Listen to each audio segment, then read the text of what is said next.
My wife planned to ruin me at our anniversary party. So I secretly recorded her, exposed her lies in court, and took everything in the divorce. I'm still in shock as I write this. My entire life crumbled 3 days ago, and I'm attempting to make sense of it by writing everything down. This is difficult to even spell out. I never imagined I'd be one of those guys who talk about their failed relationships on Reddit. I'm using Nathan and Kelsey's names because they appear to be the most common fake names on this sub, and I'm concerned that anyone we know may connect this to us. Even though the circumstance seems absurd, I'm sure anyone who was present would recognize it right away. I suppose I should begin by noting that, until 3 days ago, I thought I had a solid marriage, not perfect, who is, but steady. We had plans for the future, but I think they went down the drain. For perspective, my wife Kelsey has always had an explosive personality. When she doesn't get her way or someone challenges her ideas, she quickly goes from 0 to 100. She speaks quickly, gets loud, occasionally throws small objects, smashes doors, and generally acts like a cyclone until people submit to her will. Then she will give you the quiet treatment until she gets what she desires. I've put up with this for years because I love her, and to be honest, I've gotten used to appeasing her in order to avoid the drama. I understand how that sounds, believe me, I do. But you know how it goes. You don't realize the water is growing hotter until you're already boiling. After 10 years together, I developed all these coping mechanisms, all these ways of attempting to maintain calm. I learned to anticipate her moods, to recognize the earliest signs of a rising storm, and to do anything I could to calm it down before it erupted. Before I get to the main event, I'd want to offer you a few examples to help you understand what I've been dealing with all these years. 3 years ago, we were planning some substantial changes to our home. Nothing too wild, just replacing the kitchen and remodeling the master bath. We had been saving for it for years, and I was delighted to finally make our house feel like ours rather than just the starter home we had purchased. Kelsey took over the project right away, which was okay with me because she has always had a keen eye for design. But then she chose a contractor she loved without doing any research. She simply decided this guy was the one after a single meeting in which he supposedly charmed the pants off her. When I looked at their quote, which was far higher than our budget, I detected various red flags. The timeline seems overly optimistic. They claimed they could gut and rebuild our entire kitchen in 2 weeks, which anyone who has done renovations knows is ludicrous. Furthermore, the materials section was strangely ambiguous, just premium countertops and high-quality cabinetry with no specifications regarding brands, models, or even materials. I'd read enough renovation horror stories on Reddit to know this was a formula for disaster, so I politely recommended we obtain a few more estimates to compare. I wasn't accusing her of making a bad decision. I simply believed it was the prudent thing to do with such a large investment. You'd have thought I suggested we set the house on fire. She quickly lost it, yelling that I was destroying the project, that I didn't trust her judgment, and that she'd handle everything on her own. She claimed I was always like this, finding flaws in her ideas, and attempting to make her feel stupid. Then she stormed out and gave me the quiet treatment for 2 days, acting as if I were invisible in our own home, all because I suggested getting various quotations for a major house renovation. I ultimately persuaded her to obtain a second opinion, primarily by keeping renovation horror stories open on my laptop where she could accidentally read them. We ultimately received a second bid, and, surprise, surprise, the original contractor was significantly overpriced with an unrealistic schedule. The second company brought out a variety of difficulties that the first individual had overlooked. Kelsey went with the second firm but never said she was wrong, or apologized for her outburst. Instead, she pretended the entire conflict never happened, and moved on as if hiring a second contractor had always been her goal. I was so pleased we weren't being duped that I didn't press it, just added it to my mental list of battles not worth waging. Another time, maybe 18 months ago, we were preparing our annual trip. It was my turn to choose the destination. We'd always taken turns, which worked well for us. We had previously discussed doing something outside, such as staying in a cottage near a national park with good hiking paths. We both liked the outdoors, or so I thought. Kelsey had always seemed to like our previous hiking expeditions. We'd spend our evenings sitting around the campfire, drinking wine and talking for hours under the stars. These were some of my fondest memories from our relationship. I'd been looking into choices for months, had a whole folder of bookmarks on my laptop. Affordable cabins near Yosemite, guided hiking trips, even a company that would supply gourmet meal kits to your cabin so we could cook together without having to arrange everything ourselves. I was truly thrilled about it and kept dropping hints about what I was preparing, and Kelsey appeared to be intrigued, asking questions and looking forward to it. But then, out of nowhere, she arrived home one day, carrying a travel magazine. She'd heard of a luxurious resort in the Caribbean with private plunge pools, personal butlers, and God knows what else. That was suddenly where we were headed, despite the fact that it was much above our agreed-upon vacation budget, more than 3 times what we had planned to spend. When I reminded her of the outside plans I'd been working on for months and gently emphasized the budget issue, she went ballistic, saying that I was being difficult on purpose and attempting to deprive her of experiences that everyone else has. She said that all of our friends got to go on expensive trips, which was not true, and that I was embarrassing her by being poor, which was also false. I'm simply responsible with our money.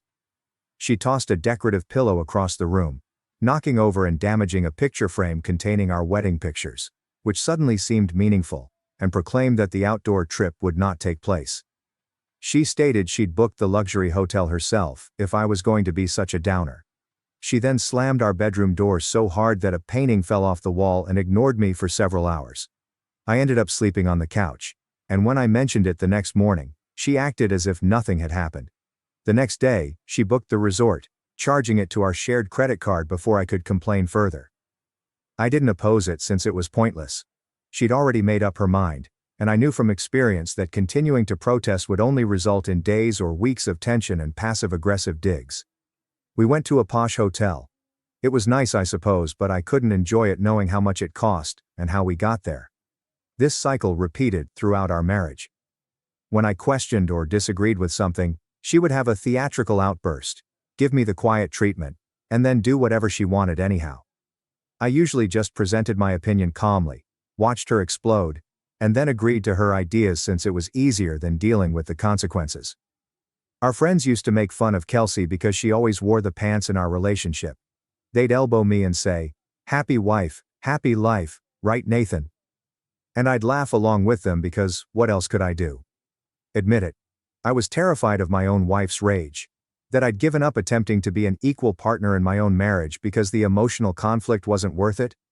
I understand how toxic the whole dynamic was, but you know how it is when you're in it. It simply becomes your normal.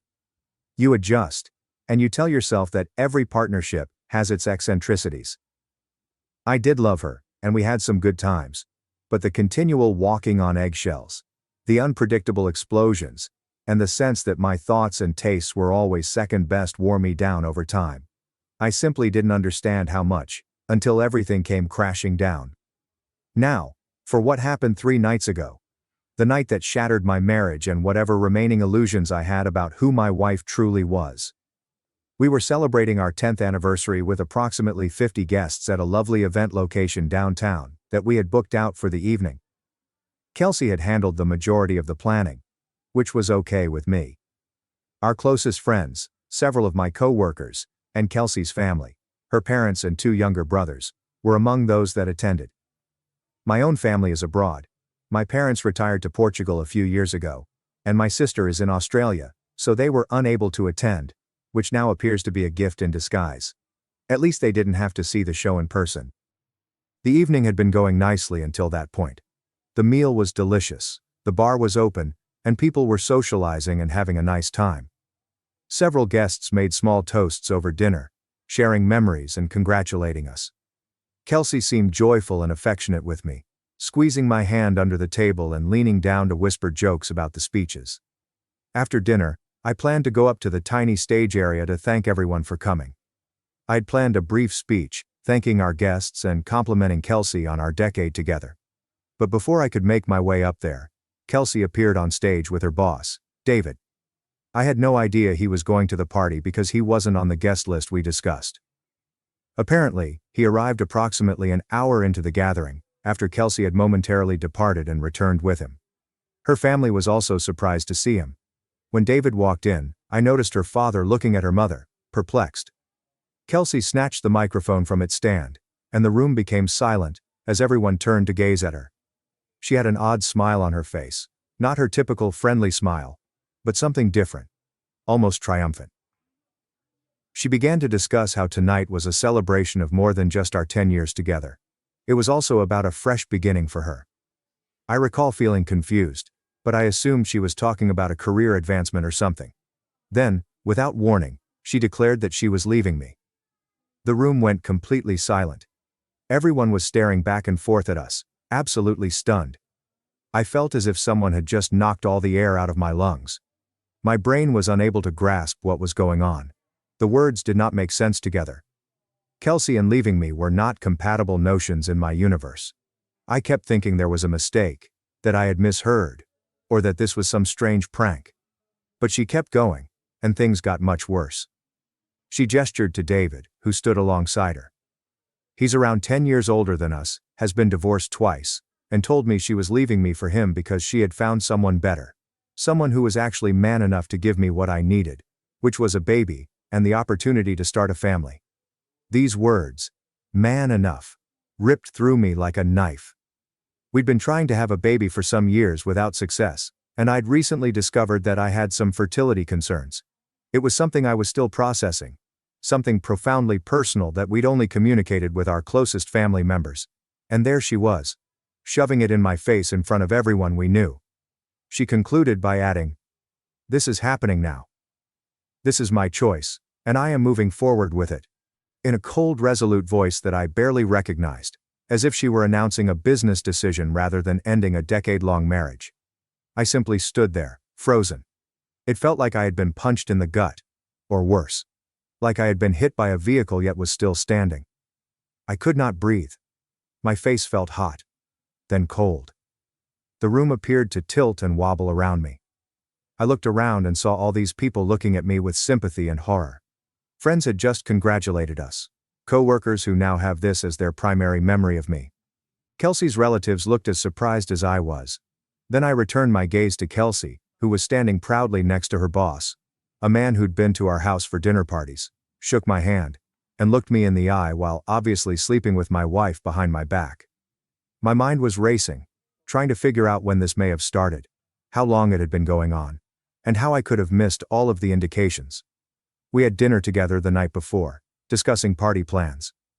That morning before work, she kissed me goodbye. How did you get from there to publicly insulting your 10-year-old husband? What type of individual would do that? Kelsey's father abruptly rose up from his table, before I could even begin to respond. He pointed at Kelsey and said, "Your behavior is shameful, Kelsey. The things you are saying about Nathan are hurtful and untrue, and doing this in front of everyone is beyond disrespectful." Her mother stood up next and added, "We did not raise you to behave this way. We do not support what you are doing, not one bit." But her father wasn't finished. He delivered the final blow. "Because of your actions tonight, the way you've humiliated your husband and yourself, we consider you to have cut yourself off from this family. We disown you, Kelsey." All four of them nodded in agreement, and walked out of the venue, not even looking back when Kelsey called after them. I've known Kelsey's family for more than a decade. They are traditional but caring people who place a high value on family loyalty and integrity. I had never seen them so united in their contempt and disappointment.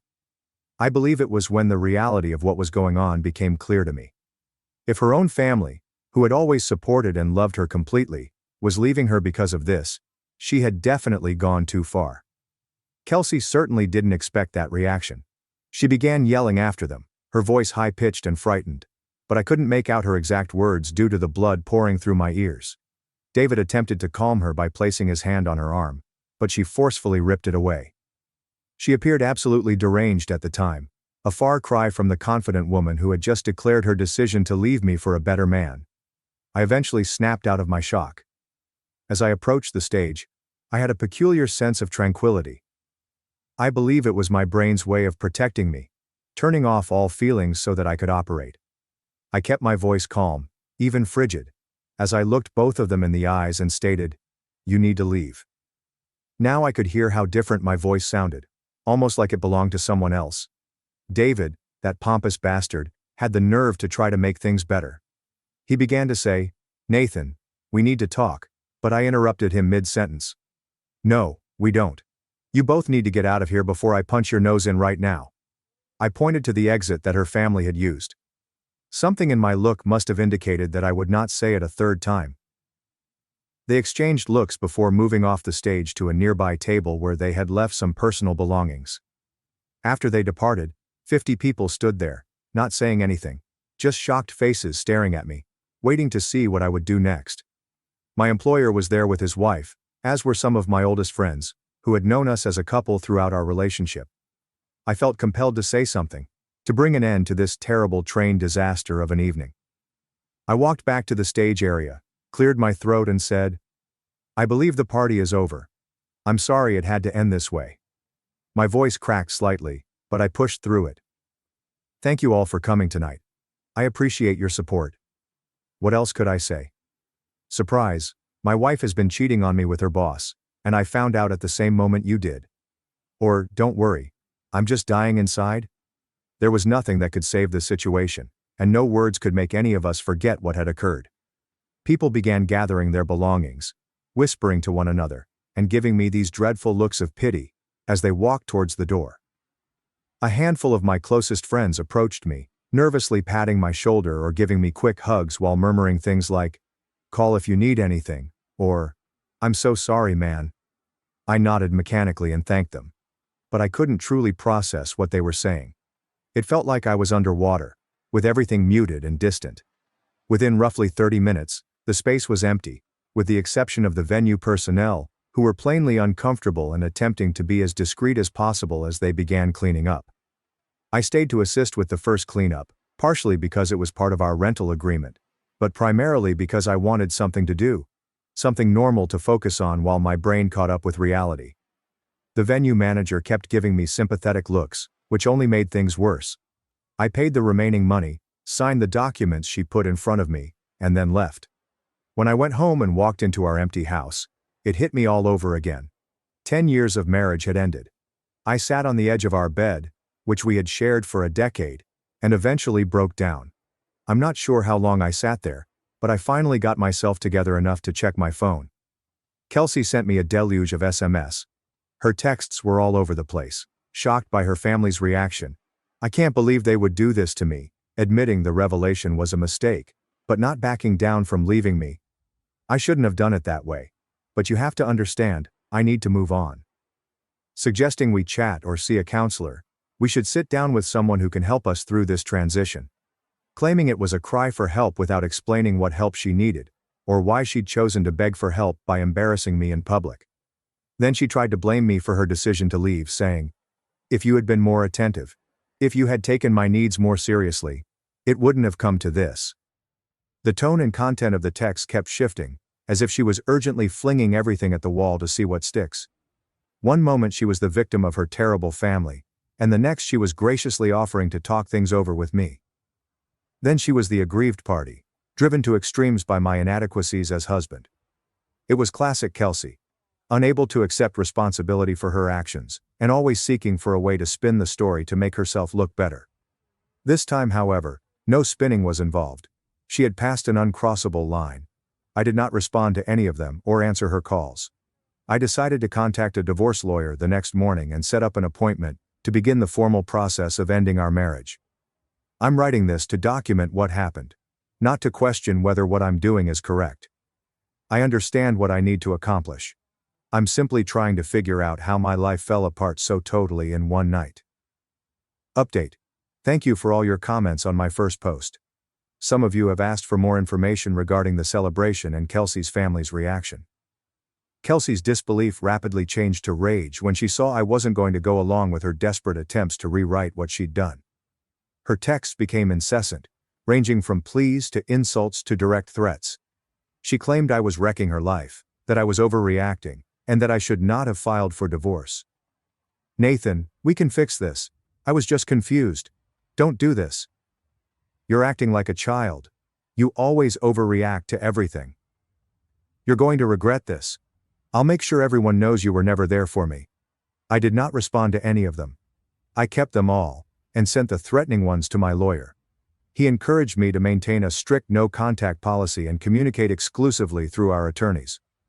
By the time Kelsey hired her own lawyer, she was already attempting to twist the tale in her favor, telling acquaintances that I was the one who abandoned her, that I had been emotionally neglectful, and that her dramatic declaration at the party was only a moment of weakness.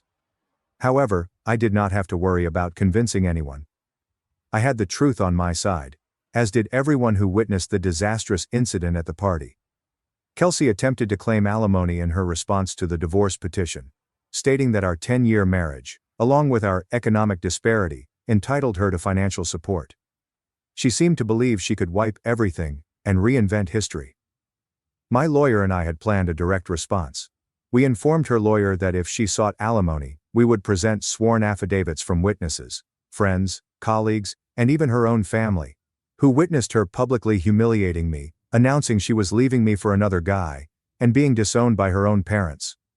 We were not making threats. We were only stating the evidence we planned to submit. Within a few days, Kelsey's lawyer phoned mine to advise us that she was withdrawing her alimony request. That was hardly the end of her issues. Word immediately spread about what she'd done, especially after her family cut her off. Her father was so horrified that he publicly disowned her, and from what I've heard, her mother refused to receive her calls. 2 months later, I discovered through common friends that she had either resigned or been fired from her position at the company where David was her supervisor. I'm not sure whether David threw her under the bus to safeguard his own reputation, or because she became too much of a liability. However, she lost her work and was unable to find anything comparable. Her financial position worsened. She ended up living with one of her cousins, with whom she had a strained relationship, because she couldn't afford her own place. Her convoluted account of events failed to fool her friends. Some remained neutral, but the majority took a step back. In contrast, I maintained a low profile. I went to work, focused on my mental and physical health, and kept silent. The only people who genuinely understood what happened were those who were present that night. And I never sought to push anyone to take sides. Kelsey's desperate attempts to change the story failed. The more she attempted to spin her story, the more others saw through her. Finally, the divorce was formalized. There will be no alimony or division of retirement savings beyond what we have previously agreed upon. I received both the house and the car which I had paid for. I could finally breathe again. But even as I tried to reconstruct my life, a part of me was tormented by that night. The look on Kelsey's face when she made that news. David's smug smirk. The visitor's shocked whispers. Those recollections became ghosts, haunting me in calm moments. But each day the weight became a little lighter. My buddies were there for me. My colleagues, who had always considered me as a dependable, reliable person, admired how I handled things without making it a spectacle. Most significantly, I finally felt at peace knowing that I had done everything I could. I fought with dignity. I protected myself, and I refused to let Kelsey's betrayal kill me. Looking back, I don't recognize who I was at that party. The man who watched in stunned silence while his wife ruined their marriage in front of everyone they knew. But I know who I am now. A man who has endured. My fiancé issued me an ultimatum. Go into debt for her, or lose her. So I selected myself and watched as her fairy stories crumbled, before she reached the altar. My family was not wealthy, but we were not poor either. My father maintained an auto repair shop, and my mother worked part-time at the local cafe while keeping the kids in order. They were traditional, down-to-earth individuals. My father used to say, "You don't spend money you don't have, and you don't borrow unless you're out of options." My mother was the same.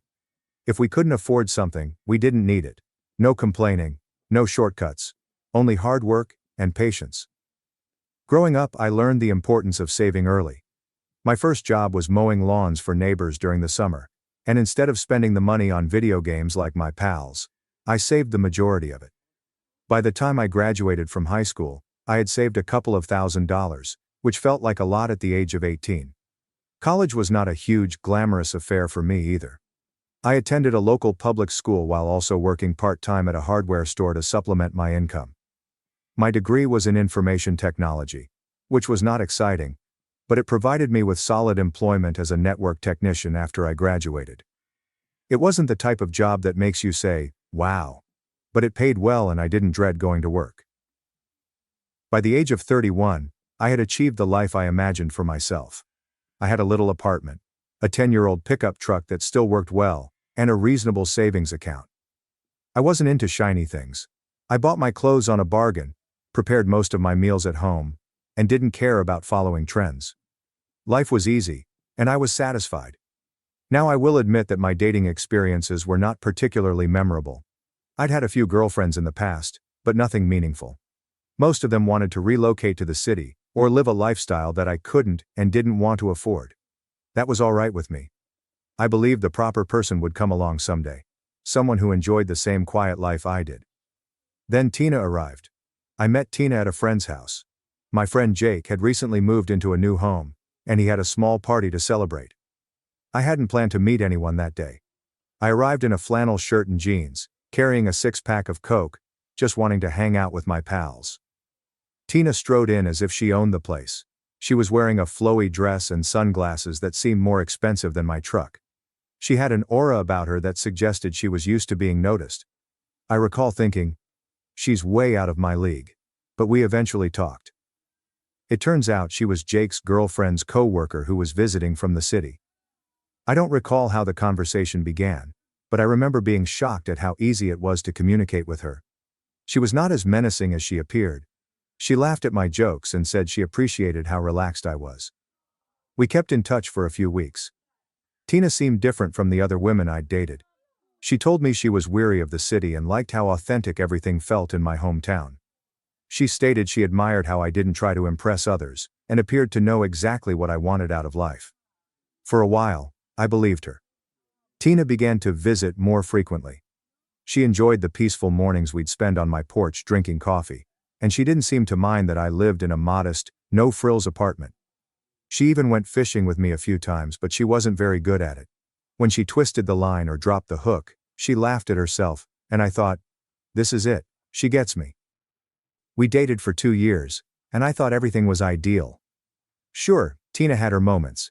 She'd occasionally gripe about how boring the town was or how she missed her favorite sushi restaurant in town, but she'd always end with something like, "But it's worth it to be with you." To be honest, I should have seen the cracks emerging. Tina, for example, used to joke that she couldn't wait for me to acquire a better truck. She'd chuckle and remarked, "Imagine us pulling up to a fancy restaurant in this thing." At the time, I assumed it was simply her sense of humor. Now I wonder if that was a foreshadowing of what was to come. Then there was the way she discussed her life before we met. Kelsey publicly ended our marriage during our anniversary celebration. Her family disowned her at that moment. I filed for divorce the following day. She demanded alimony. I threatened to provide extensive documentation of her activities. She withdrew her alimony request. She lost her work, and was forced to move in with a relative due to financial difficulties. The divorce is now finalized. We negotiated an agreement to divide our assets, which was quite simple given our financial situation, and the court issued the decree terminating our marriage. Kelsey no longer works at her prior job, receives no financial support from me, and lives with her cousin. Her current status is very different from where she was before all of this happened. We don't have direct communication anymore. Everything passes through our lawyers if necessary, which is uncommon now that the divorce is final. As far as I know, her family has not changed their stance and is still not speaking with her. I will not be posting any further updates about this scenario. It's finished, and I can now begin to go forward with my life. The previous 7 months have been the most difficult of my life. For those curious about David, it appears that he and Kelsey did not endure long following her spectacular profession of love. I've heard they split up around the same time she left the company, but I don't know the specifics, and I honestly don't care.